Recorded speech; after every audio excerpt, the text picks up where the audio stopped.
What's up, everybody, and welcome into the cheat sheet. I am not Marcus Grant. I cannot drive this train nearly as well as Marcus can. Marcus is busy today with some life stuff because his son Quentin is graduating, so shout out to Q. But joining myself and Laquan Jones, as always, Patrick Claybon. Patrick, welcome to the show. What's up, guys? I'm glad to be here. You guys sent me the text, and in typical me fashion, I was like, oh yeah, cool. And then I just didn't think about it. And I realized I missed a whole bunch of text in time because I have multiple Slack channels, right? And I'm guilty of staying on the one. And then I go back to the other and I have all these messages. I did not respond to Mike and Laquan. So thank you for putting up with me. I'm glad that I'm able to be here on this esteemed show with you incredible people. Let's go. I get to work with Patrick. I'm hyped, man. I mean, as a non-researcher. Yes. No, this is it. I am your vehicle now. I don't just take the essence that you provide and then pretend it's mine. And people are like, wow, this guy knows what he's talking about. So now it's I can defer to you as it should be. In honor of the least important member of the Kansas City Chiefs, I'm doing this podcast from my kitchen today. So shout out to him. Let's go. Yeah. Oh my God. Chargers. Look, their social team is amazing. Yeah. That was the cherry on top of the schedule release yesterday. It was the best part. It was honestly the best because we're doing all our schedule release programming, and Cynthia holds up her phone and shows me the still shot. And I didn't even know what team because we were in the middle of the show, but I'm thinking Chargers. Chargers. You can only be the Chargers. It has to be the elite of the elite. Their social team had to be there like late Tuesday night, right? Because that happened the day before. Yeah, no, it was a late ad. It was definitely a late ad, but it was worth it. I would like to know what was it going to be before that, because it was probably Taylor related, and they wouldn't have gone too hard there considering it's a rival. But then all they needed, right? Once we know the Chargers, like the jar of F's on the social team is almost empty, right? But you give them the look, and Harrison gave them that push. Just like, hey, just let the chopper sing, if you will. And they did not hold back on the Chiefs because they had Travis Kelce running out with Taylor Swift, and her private plane was on his front lawn, which I thought was hilarious. And then they had the super fan in court, the Wolf, crying, and I was like, yo, they are not holding back. No, and judging by his lawyer's comments, the government's not holding back on him. So it's a tough one. It's going to be a tough one for your boy. But he's under the jail. That's what we call that. You're a super fan of a team your whole life, and they finally are the best team in the sport, and you're going to get yourself locked up now. Like, it's crazy. But for a moment there, for one moment in time, for one shining moment, your boy was robbing banks. He was going to games. He was living the dream. And it all came crash. It's Icarus. It's the modern story of Icarus. When does the documentary come out? Because that is going to be top tier. Like, I need Netflix on this. I need Hulu on this. Amazon, bring the best of the leaks. of the docs. Like, I need a series of this, man. I don't just want a doc on it. I want like a live action like remake of Remake. It. Like a lifetime quality. Yeah, no, not just Lifetime. I want Scorsese on this. I want it to be 3.5 hours and like slow motion, like going to the bank and then like insiders, because there's like there's this like relationship sexual element to it as we. Oh my god! Like, there's a lot. There's a lot in there. So we got to do it justice. What a story! Oh man! So I guess robbing people, the American dream, right? And then going directly to Chiefs games dressed as a wolf after. Like, it's just every person's dream. He's changed the mask. Like, what are we doing? Was he wearing the same wolf mask? The thing was, he was robbing people on the way to the games. Like, and so like the connection. I didn't realize that. The connection that the FBI made was like, wow, this guy sure is going the same place the Kansas City Chiefs are a lot. And yeah, that is how he got caught. Yeah. Idiot. Literally.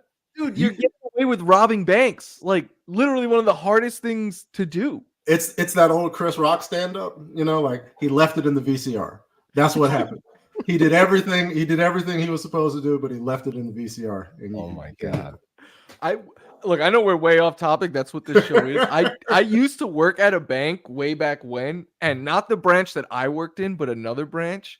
Dudes robbed it, and they cut a hole in the roof above the safe and went in. And I'm like, they deserve every cent they got and more. What cartoon did they watch?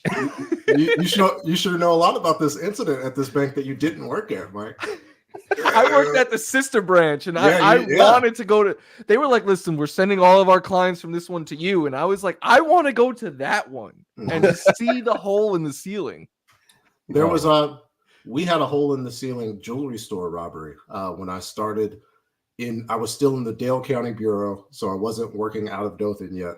But it was in between the two, and somebody did the same thing. They cut a hole in the ceiling, and I say this with, I don't know. It's been over a decade and a half since then. This was an inside job. Like, nobody. My mindset with all these hole in the ceiling things is somebody knew what was under the hole. There's some amount of information that went into what's under the hole. They had to have cut it in the, like, because at the bank they cut it above the safe, the vault. They knew. Like, they do. So inside, it's not just like, hey, let me like, if there were two holes in the ceiling, I feel like we could. Okay, so they checked this one. The first one didn't work. But you get it on the first try. Like, I can't find a stud in the wall, but you're cutting holes in ceilings. Yeah. Come on now. They up there with the stud. I can't either. I am the worst at anything handy. So if you ask me to cut a hole in the, I'll be your lookout, or maybe I could drive the car, but I'm not the guy you want to entrust cutting the hole in the wall. That still gives you 20 to 25 years, sir. Those jobs still get you. But at least years. I can bail. If all else goes wrong, if I'm in the car, I can bail. Like, just leave them behind in the hole in the wall. Oh, I love this. Literally. Show. I swear I love this show. I guess while we're on the topic of not on the topic at all, actually, but we were on the topic of schedule release. Do you guys care about schedule release for fantasy purposes at all? I think the timing does play into certain things, right? Because I track revenge games as we all do, and so it's like, well, I know the Steelers were playing the Broncos, but what's the revenge quotient going to be for Russ if it's in week 9, where I'm thinking his job may be in question? But now that I can enjoy that game in week 2, that gives me a little bit of context into stuff like that. But ultimately, like, the teams are teams. So from like a fantasy aspect, no, I choose to focus on the player and the player circumstance, and then everything else is just, it's kind of like grams on the scale. Like, just show me the pounds and the ounce, But like, if we're getting the grams, then like, that's too much math for your boy. Like, I gotta stay on what that's really the cutoff. Yeah. Oh man. But we get Derrick Henry versus Texans on Christmas, man. That's That's going to be fantasy playoff time, man. Like, I'm already on the Derrick Henry train, so I'm looking forward to that. Patrick's a Ravens guy, so I don't even need to ask if he's on the train or not. Oh yeah, no, it's honestly because I've wanted to see not just Lamar in an offense that makes sense, which is what we saw last year. Rest in peace, Justin Herbert, but also like Derrick Henry in an offense where he's not the number one thing that defenses need to worry about. And we kind of saw that towards the end of the AJ Brown era when Tannehill went nuts and the Titans missed out on their biggest opportunity to contend for a Super Bowl. But yeah, and so I'm glad it's years too late, but I'm glad we get to see at least a little of it. And I hope we can see it come to fruition. Kind of in the same way that when Odell went through that bad stretch and then he had the ACL injury and then he was working his way back with the Rams and it finally started to work in the Super Bowl and then he goes down at the end. I'm thinking we can get that kind of explosion from Derrick Henry and hopefully it lasts the duration of the season. So I'm on board. Yes. So Derrick Henry's going to tear his ACL as the Ravens win the Super Bowl. that was what I took away from this. Hey, you want the ring or I don't know. Odell would gladly trade that knee for another ring. No doubt about it. I think that one, right? The initial ACL tear where Baker threw a nothing ball and then Odell's tracking back to try to make the tackle. He's not trading that one for anything. No. That's the one that sucks. But the one that, making a play in the Super Bowl, what can you do? But that other one, he wishes he would have just gone out of bounds like people accused him of being a diva or whatever, instead of trying to make a tackle. The only thing that, look, there's stuff that stands out schedule-wise, but the biggest thing I guess I should say to me is that the Jets, which early September is going to be 1 year since Aaron Rodgers tore his Achilles. They have 3 games in 10 days, and then they fly to London 2 weeks later. Yeah. Oof. Aaron Rodgers pissed the league off. Does that make you want to trust him and like the Jets a little bit less? Because it's scary to me. Yeah. My trust level with Aaron Rodgers is at 0. You guys know that. That has nothing to do with the football stuff. Yeah, no. He's arguably one of the best football players I've ever seen. Doesn't mean I trust him to do anything positive for the world or in general. But I do. You have to be reasonable with the return timeline from the injury, as well as the issues with the offense that I don't know why we would be like that confident in it. And I look at that stretch. I look at the fact that there's going to be these road games, right? Where it's some of them aren't bad, but like that game against Jacksonville on the road is like, well, depends on what you think about the Jags. Maybe the trip to Arizona becomes a little bit of like when you're considering the bi-coastal nature of some of these things. And so the schedule didn't make me feel better about the Jets. I know that. Worse, but definitely did make me feel better.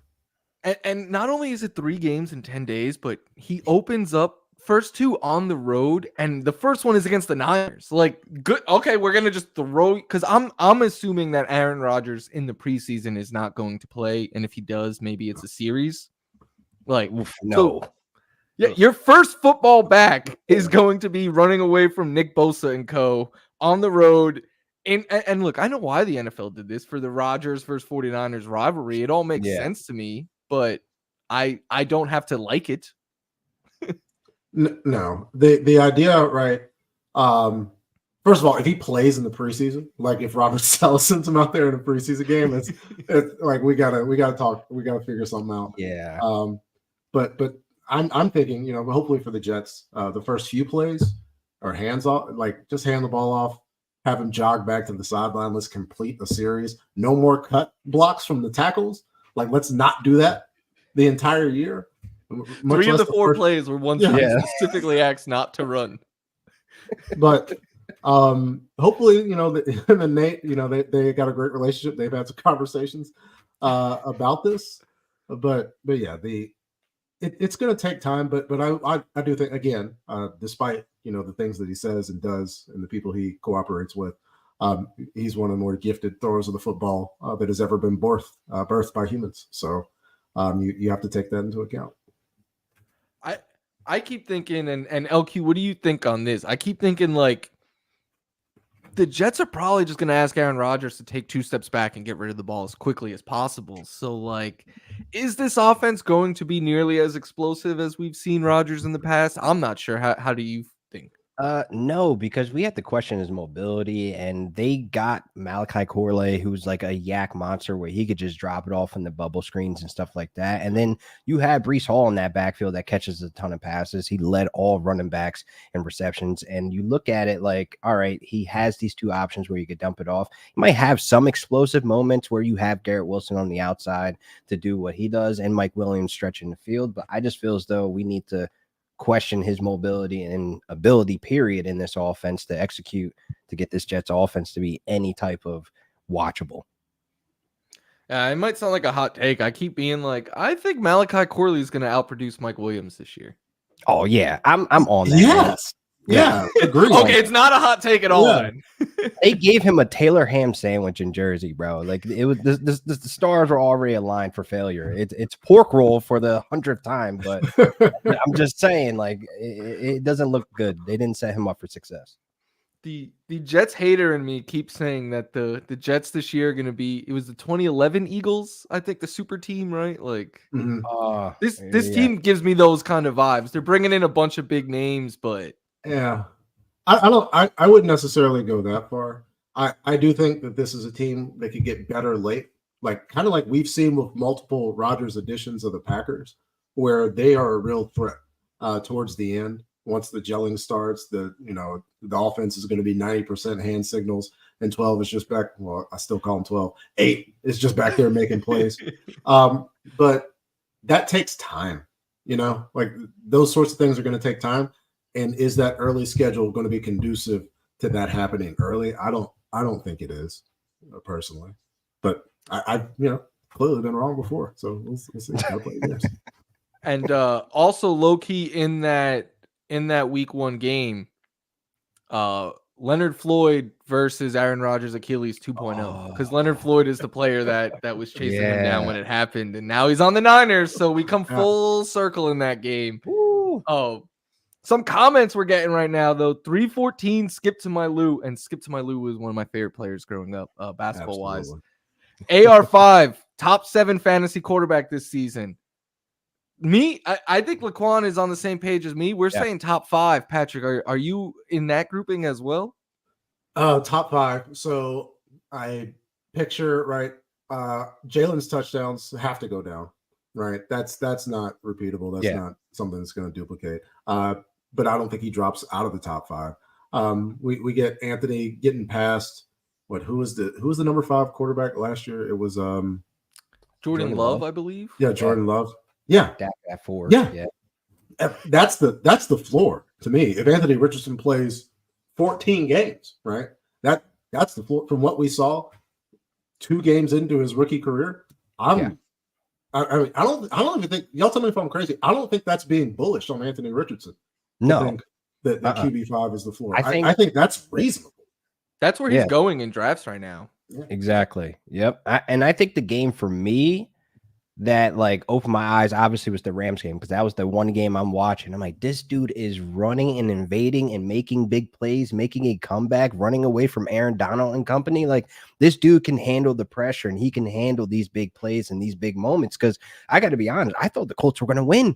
I thought it was over until, Puka Nacua comes in and does his damn thing. But I just feel as though Anthony Richardson showed a lot of promising things in that game to where I was like, yeah, this guy's the real deal.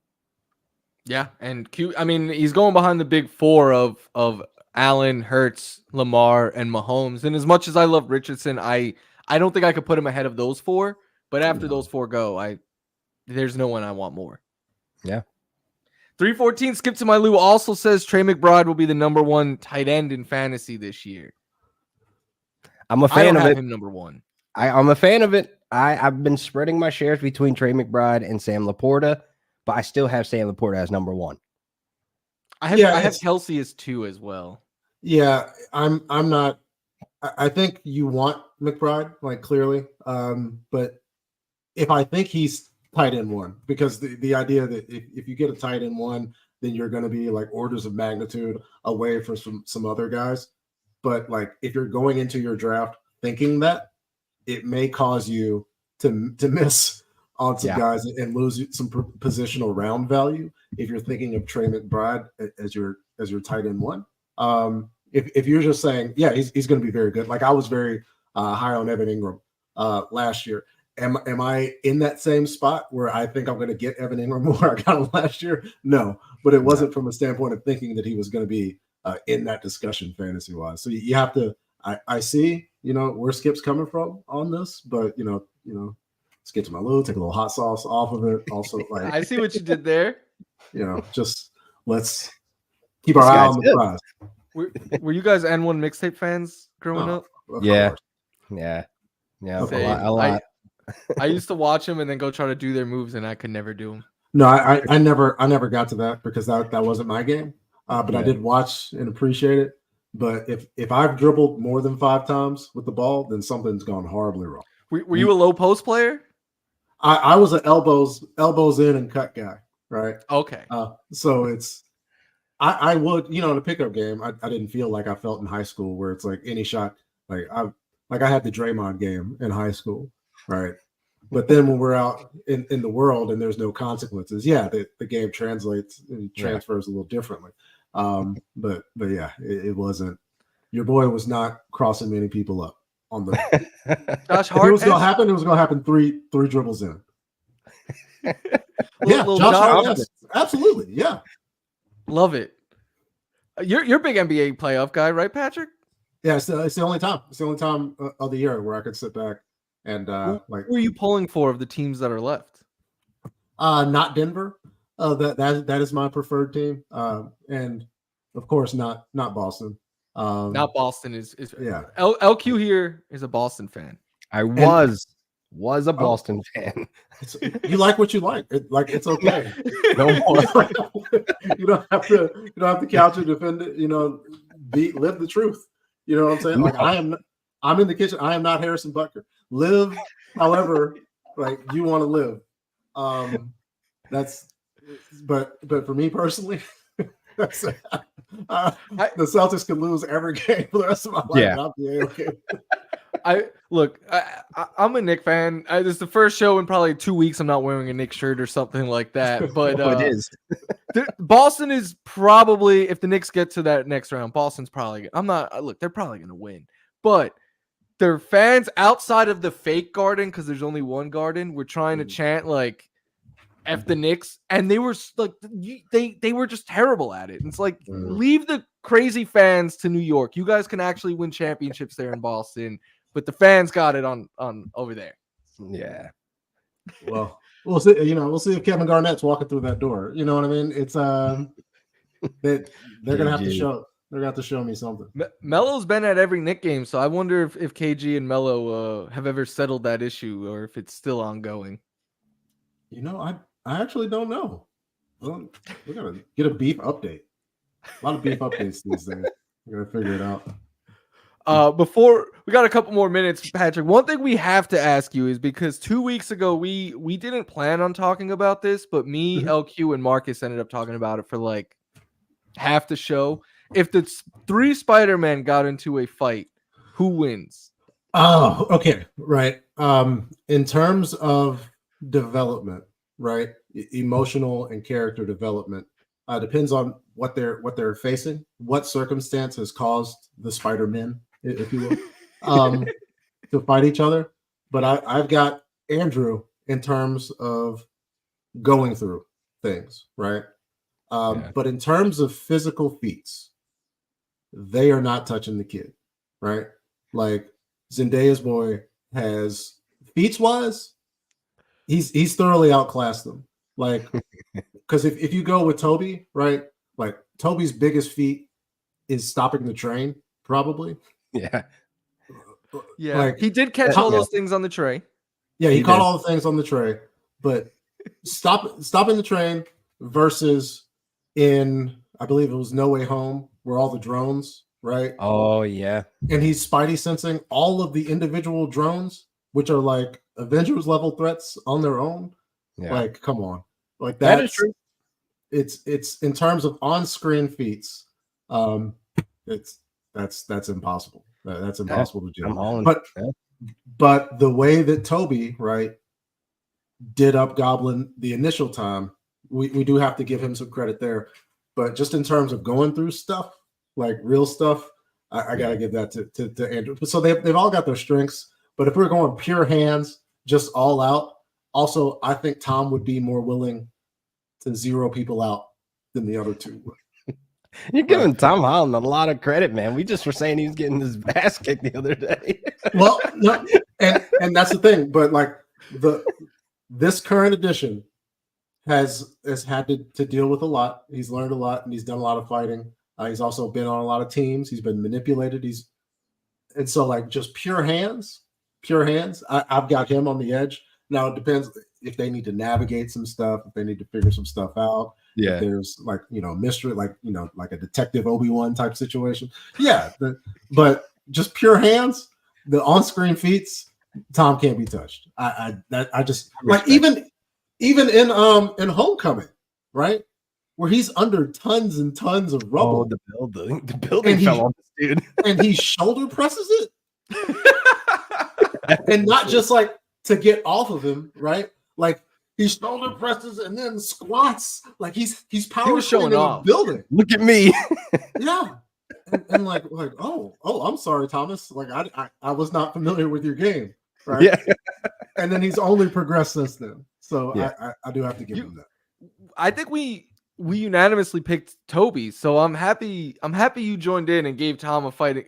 Tom is also the only one too that has like Tony Stark level equipment. Yeah. That is true. That's a big. He's backed by the rich boy, man. That doesn't count. But even then, right? Because the overall theme of so many of those instances, right, in multiple movies where it's been Tony's equipment, but then the moral of the story is you get back to the bare basics, right, of being the kid from Queens, who has hands, who has Avengers level hands that he always has to hold back, but when he doesn't, people die. Yeah. And I think Tom is willing, again, to zero people out. I think he is willing to have the line be flattened because he's been snapped and he will not be snapped again. Yeah. I saw Tom put Strange in his own mirror dimension and for hours, for half the day.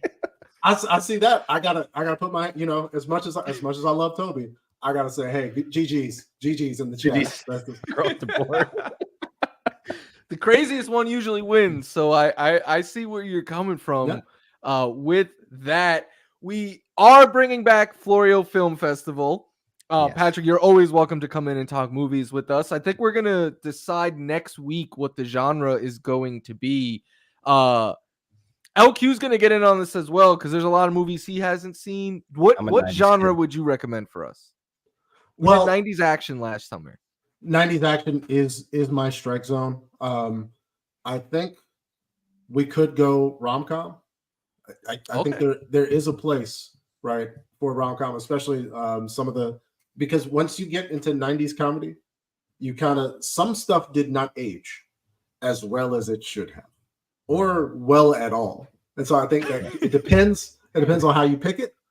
But I feel like there have been contributions in the rom-com category where there's culture in there that needs to be appreciated. So if there's any blank spaces, like a Holiday, like a You've Got Mail type situation, like I haven't seen any of these. So Stella getting her groove back.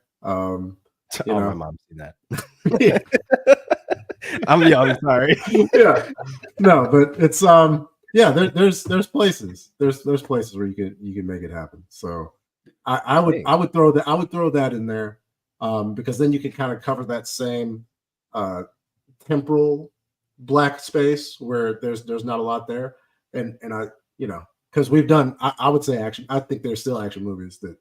There's that. I think we're putting we're gonna let the listeners vote, but I think 90s action will be one of them again.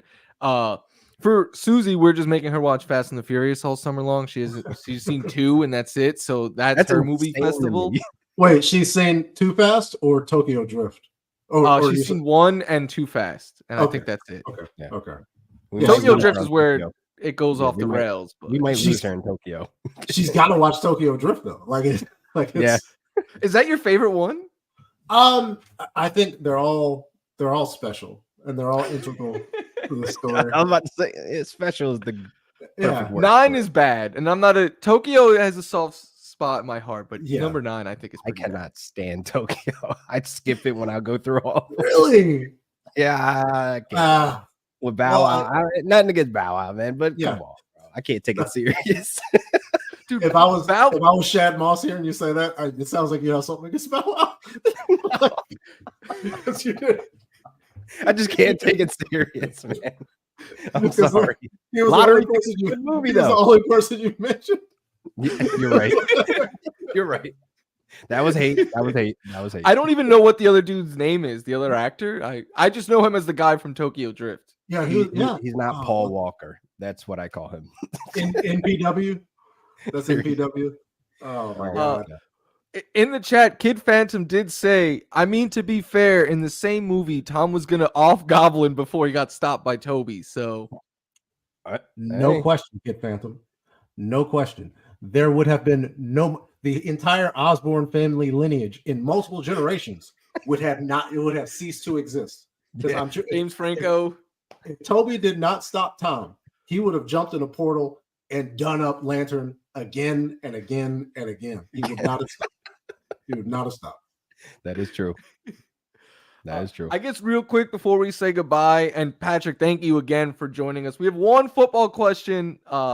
Crazy Hans asked, who will be the Texans' top receiver this year? I don't know. Patrick, I mean, this is such a question mark of where it could go anywhere. I think top, I would say Diggs being the most touchdown guy that I think in that wide receiver core. I don't know. Well, Crazy Hands, I have to start at targets, right?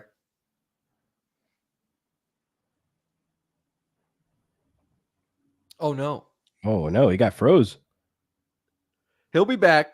Oh, am I There right? he is. Oh, sorry about that. Little hezzy. Guy. When you don't have a bag, off the ball, you kind of just give a hezzy and then go again. So, That is in suspense. Like, but I just have to start with targets, right? I do think that it will be like he will lead the team in targets. Now, is he going to have the yards that Nico has? Ultimately, who knows? But I think he gets involved in the game and he's going to get more targets. But it's going to be a good pie to get pieces of. But just how many pieces can possibly go out? I know my feelings at the start of the season are a little bit better than they are at the end of the season because I think as Tank works his way back from the injury, things will get spread out a little bit more. But I think Steph's going to get fed early on. I really do. I do as well. The issue is that him and Nico go like late second, early third, and Tank Dell is very quickly behind them. So you are paying full price to try to On figure this this out on the fly. It's yeah. tough situation. But Patrick, thank you so much for joining us. You kidding? Thank you. I was gonna say, do you want to plug anything or anything like that? But yeah. Go on twitter.com at Real Deal Fantasy, right? Yeah. Yeah. I love the plug. At Michael F. Florio. Follow these guys on social media website, twitter.com, which is still twitter.com. And until apartheid cloud is no longer on this earth, I will still call it twitter.com. That's what it will always be to me. So shout out to y'all and shout out to everybody watching. At Patrick Claybon, go give him a follow. And Patrick, you may or may not know this. LQ used to work for the now current owner of twitter.com. So something for you guys to talk about off air there. But thank you again for joining us. Thank you, LQ, as always. Marcus will be back next week. So yeah, we'll be back next Thursday for more cheat sheet every single week. So just continue to tune in. And I can't rap this as well as Marcus, so that's how I'm gonna say goodbye. Bye, everyone. Bye, everybody.